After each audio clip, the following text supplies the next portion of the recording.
দর্শক আসসালামু আলাইকুম। আমি রিপা। এই মুহূর্তে আমি যুক্ত হয়েছি ঢাকার জিয়া উদ্যান থেকে।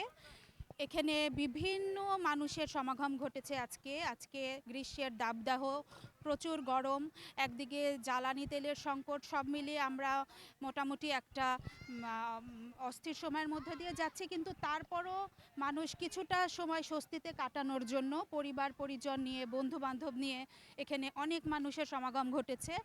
আমি দেখতে পাচ্ছি এখানে মানুষ বিভিন্ন কারণে একেকজন একেকভাবে সময় কাটাচ্ছে। কেউ গল্প করছে, কেউ ছবি তুলছে, কেউ যার নিজেদের মতন, কেউ আবার এখানে বৃক্ষ যাতে আমরা লাগাই, বৃক্ষর উপর যাতে আমাদের আগ্রহ বাড়ে, এই কারণে তারা বিভিন্ন ব্যবস্থা নিয়েছে।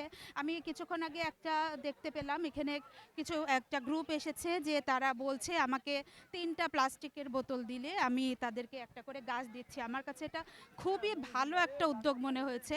এরকমভাবে আমরা যদি তাদের মানে বিভিন্ন মানুষকে উৎসাহিত করি, আমার মনে হয় সবাই বৃক্ষরোপণের উৎসাহিত হবে। এখানে একটা পরিবার বসে আছে।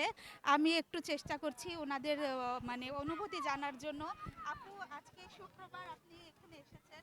আপনাকে দেখে অনেক ভালো লাগছে, মানে আপনি অনেক হাসি খুশি আছেন। আপনার কেমন লাগছে এখানে এসে? অনেক ভালো লাগতেছে। কাকে নিয়ে এসেছেন আপনি? হাজবেন্ড আছে, ননদ আসছে, ছেলে আছে, শ্বশুর আছে। তো তো মানে আজকে তো মোটামুটি গরম, কিন্তু এখানে এসে কি সেই গরম ভাবটা আপনি বুঝতে পারছেন? গরম লাগতেছে, কিন্তু তারপরে ভালো ভালো লাগছে। লাগছে। হুম। বাচ্চা ভাইয়া আপনি এসেছেন, আপনি জি, কোথা থেকে এসেছেন? আমরা ধুলাইপাড় থেকে আসছি। গোলাইপাড় থেকে এসেছেন। হ্যাঁ, তো আমরা যতটুকু জানি এখন মানে জ্বালানি তেলের একটা সংকট যাচ্ছে, এর মধ্যে গাড়ি ঘোড়ারও অনেক সংকট। এর মধ্যে মানে আপনি কিভাবে আসলেন এখানে? আমরা রিক্সায় করে আসছি। অটো রিকশায় করে রিক্সায়, এসেছেন হ্যাঁ। যাতে পরিবারকে নিয়ে একটু আনন্দের সময় কাটানো হ্যাঁ, যায়। হ্যাঁ, হ্যাঁ। কষ্ট করে যে এসেছেন আপনার কি সেই পরিশ্রম আপনি যে এত কষ্ট করে এত দূর থেকে এখানে এসেছেন, এই আপনার কাছে কেমন মনে হচ্ছে? আপনি কি সার্থক, এখানে আসাটা আপনার সার্থক হয়েছে? হ্যাঁ, অবশ্যই সার্থক। কষ্ট হয়েছে আসতে, তারপরেও এখানে আসার পরে কষ্ট হয়েছে। ধন্যবাদ। আপনি স্বাভাবিক। আপনার মতন উপভোগ করেন। অনেক ধন্যবাদ। আচ্ছা দর্শক, আমরা আরও কয়েকজন দর্শনার্থীর আমরা মতামত নেওয়ার চেষ্টা করছি। দেখি ওনারা এখানে একটা ভাইয়াকে দেখা যাচ্ছে, উনিও হয়তো এসেছে। আমরা এখন দেখি ভাইয়ার একটু মতামত নেই। ভাইয়া, আপনি এখানে এসেছেন, কোথা থেকে এসেছেন? আমি আসছি মিরপুর ১০ থেকে। মিরপুর ১০ থেকে। কিসে করে এসেছেন? রিক্সা, অটো রিক্সা। আচ্ছা, মানে কেমন লাগছে এখানে এসে? মানে পরিবেশ সবকিছু মিলিয়ে কেমন লাগছে? আগের তুলনায় এখনের পরিবেশটা অনেক সুন্দর আর কি। তো আচ্ছা, আসার পর এখানে অনেক ভালো লাগছে। আচ্ছা, ধন্যবাদ ভাইয়া। ঠিক আছে। আমরা এখন যাচ্ছি। আমরা সবাই জানি এখানে আমাদের এটা একটা বিশেষ জায়গা হিসাবে এখন পরিচিত। আমাদের শহীদ রাষ্ট্রপতি জিয়াউর রহমান এবং আমাদের সাবেক প্রধানমন্ত্রী বেগম খালেদা জিয়ার সমাধিস্থল এটা। এখানে কয়েকদিন আগে আমাদের প্রধানমন্ত্রী খালেদা জিয়াকে সমাধিস্থ করা হয়েছে। আমরা এখন ওনার সমাধির পাশেই আছি। এখানে অনেক মানুষ দেখতে পাচ্ছি যারা ওনাদের স্মৃতির রোমন্থন করছে। কেউ তাদের প্রতি শ্রদ্ধা জ্ঞাপন করছে, আবার কেউ ছবি মানে এটাকে স্মৃতি হিসাবে রাখার জন্য সমাধিস্থলের পাশে ছবিও তুলছে, এরকমও দেখতে পাচ্ছি। তো এখানে আসলে আমাদের চন্দ্রিমা উদ্যানে আসার এখন এটা একটা বিশেষ কারণ হিসাবে, মানে বিশেষ একটা কারণ এটা যে ওনাদের সমাধিটা আমরা সবাই দেখতে চাই। এবং এখানে যেহেতু বিভিন্ন মানুষ দাঁড়িয়ে তাদের স্মৃতি রোমন্থন করছে, আমরা এখন ওই রকম কারোর সাথে একটু কথা বলার সাক্ষাৎকার নিচ্ছি। ভাইয়া, দেখলাম আপনি এখানে অনেকক্ষণ ধরে দাঁড়িয়ে আছেন। তা আপনি এখানে কেন এসেছেন? মানে কোথা থেকে এসেছেন? আমার বাসা মোহাম্মদপুরে।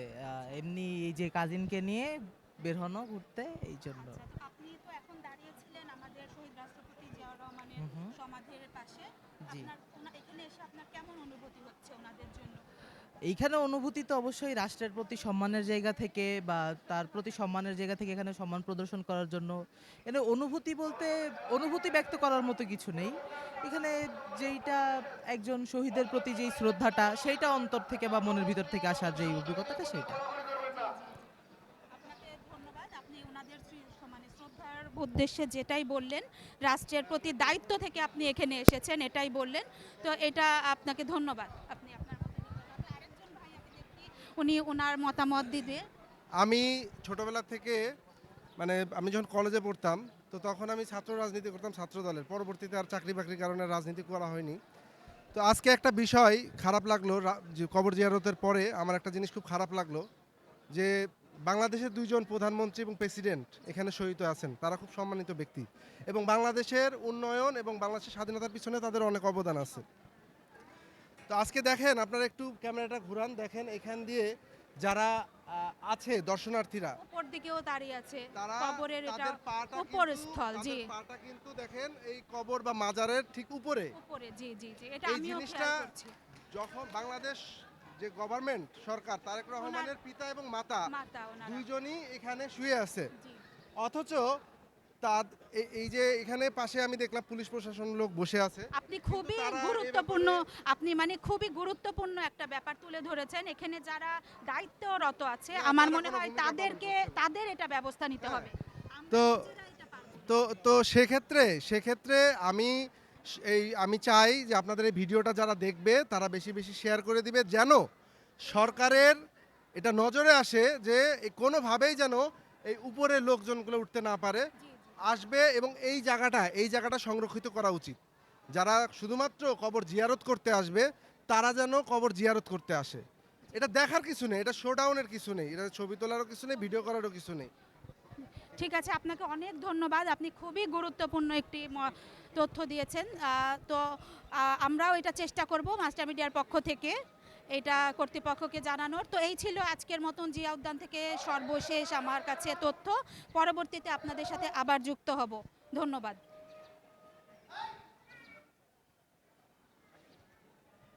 আপনাদের এটা কি চ্যানেল?